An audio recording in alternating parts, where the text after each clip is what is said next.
On parle de fibre, on parle de 4G, on parle de 5G, mais tout ça n'est possible que si on maintient un certain temps le réseau cuivre, on le maintient en qualité, en service jusqu'en 2030 pour assurer la transition vers les nouvelles technologies.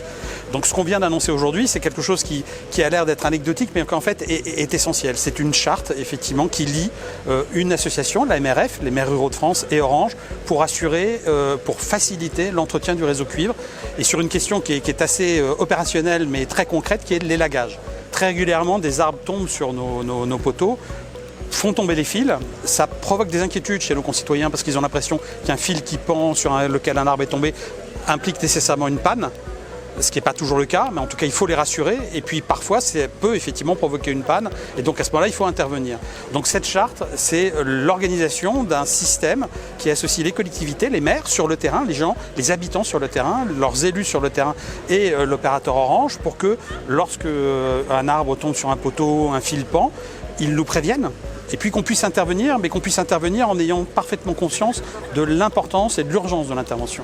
Si c'est juste un arbre qui est fait pencher un fil, mais qu'il n'y a pas de coupure de service, vous comprenez bien que ce n'est pas la même urgence que s'il y a une coupure, parce que le poteau est au sol, ou parce qu'il y a un danger, ou parce que c'est sur la route. Donc voilà, ce dialogue qu'on met en place avec les collectivités locales via ce genre de charte va nous permettre d'améliorer, de rendre plus efficace notre intervention. C'est un petit peu ce que je disais tout à l'heure en disant le cuivre est un bien commun, il faut assurer son entretien et son maintien jusqu'en 2030. C'est un outil, parmi un ensemble d'outils, qui va nous permettre de faciliter cette pérennité du cuivre jusqu'à sa fin.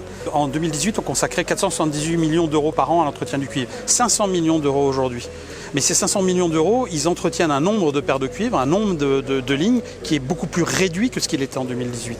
Donc en fait, il y a une augmentation assez importante du coût d'entretien de ce cuivre, qui est lié à un tas de facteurs, qui est lié à une forme d'obsolescence. C'est un réseau ancien, plus de 70 ans pour le début de ces réseaux-là, mais aussi des problèmes climatiques qui sont nombreux, des problèmes de vol, des problèmes de travaux. Donc il y a toute une série de facteurs qui fragilisent ce réseau et effectivement donc, qui augmentent les coûts de son entretien. C'est cet ensemble qu'il faut discuter, pas simplement le plan opérationnel, mais aussi le volet économique de ce plan.